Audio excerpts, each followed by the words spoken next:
Ono siji panganan khas Yogyakarta, ampyang gula kacang, rasa enak tur ngangeni. Jumpa lagi saudaraku dalam renungan harian. Salam sehat, penuh rahmat Tuhan sertamu. Untuk renungan kali ini, saya memberikan judul Ampyang, yang didasarkan pada surat 1 Korintus pasal 14 ayat 33. Sebab Allah tidak menghendaki kekacauan, tetapi damai sejahtera. Saudaraku, ampyang adalah penganan tradisional khas Jawa yang terbuat dari campuran kacang tanah yang sudah disangrai dan adonan gula Jawa. Penganan ini berasal dari daerah istimewa Yogyakarta dan tersebar ke berbagai daerah di Pulau Jawa. Penganan ini merupakan camilan yang sering dikonsumsi sebagai pelengkap minum teh atau minum kopi. Keberadaan ampyang ini sudah terdokumentasi dalam Serat Centini tahun 1814. Ada 4 bahan utama pembuatan ampyang ini, yaitu kacang tanah sangrai, gula kelapa atau gula Jawa, gula pasir, dan air. Untuk membuat 1 kg ampyang diperlukan 1 kg kacang tanah, 400 gram gula Jawa, 250 gram gula pasir, dan 200 ml air.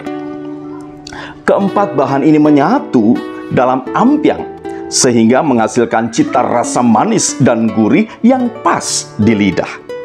Rasa manis merupakan lambang dari kebahagiaan, keceriaan, dan kesenangan. Sedangkan gurih adalah lambang dari kepuasan. Oleh karena itu, diharapkan setiap orang yang menikmati ampyang dapat merasakan bahagia dan puas. Terlebih lagi, bila dinikmati bersamaan dengan minum teh atau kopi.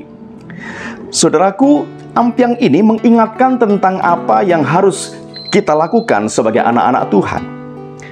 Kita yang beragam ini dipanggil untuk menghadirkan damai sejahtera di dalam persekutuan dan juga di muka bumi ini.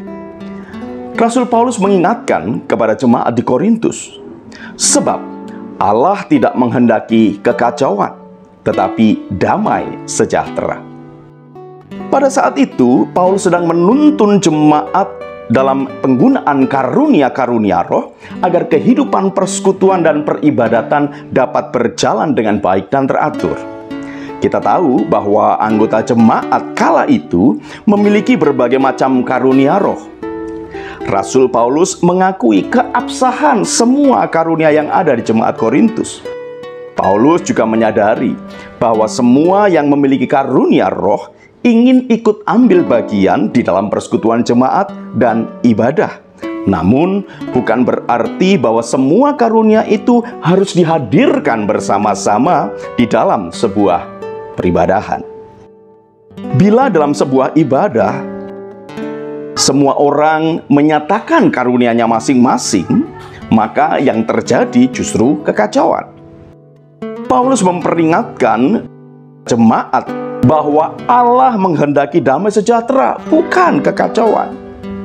Paulus menasihati agar karunia yang ada dapat digunakan untuk membangun seluruh anggota jemaat, bukan malah menimbulkan kekacauan dan kebingungan.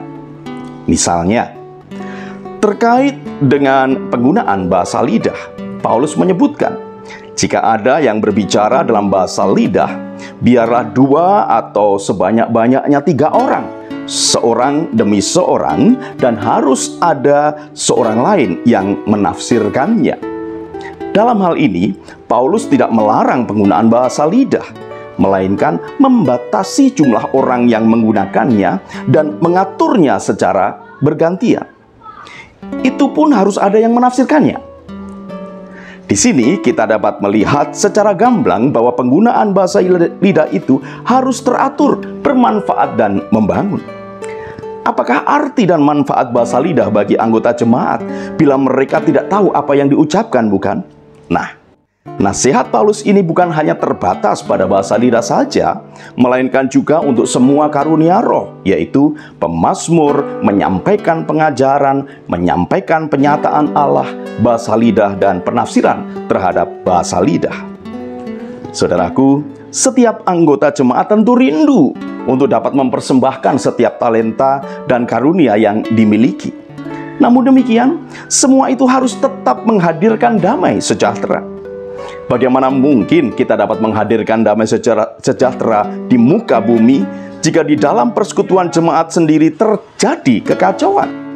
Oleh karena itu, mari kita mengolah setiap talenta yang ada dengan baik dan bijak, sehingga damai sejahtera dapat tercipta dan tubuh Kristus menjadi berkembang. Seperti ampiang, ketika takarannya pas, maka akan menghasilkan cemilan yang manis dan gurihnya juga pas. Selamat berjuang, saudaraku. Tuhan Yesus memberkati. Salam, guru dan keluarga.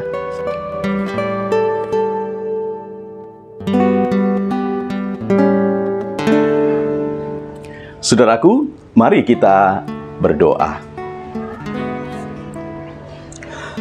Ya Tuhan, kami percaya bahwa Engkau mengaruniakan kepada kami talenta-talenta yang unik. Kami rindu menggunakan setiap talenta-talenta itu secara bijak dan teratur, sehingga bisa menjadi berkat dan gerejamu terus berkembang. Kiranya Roh Kudus menolong kami untuk dapat mewujudkannya. Terima kasih Tuhan Yesus. Amin.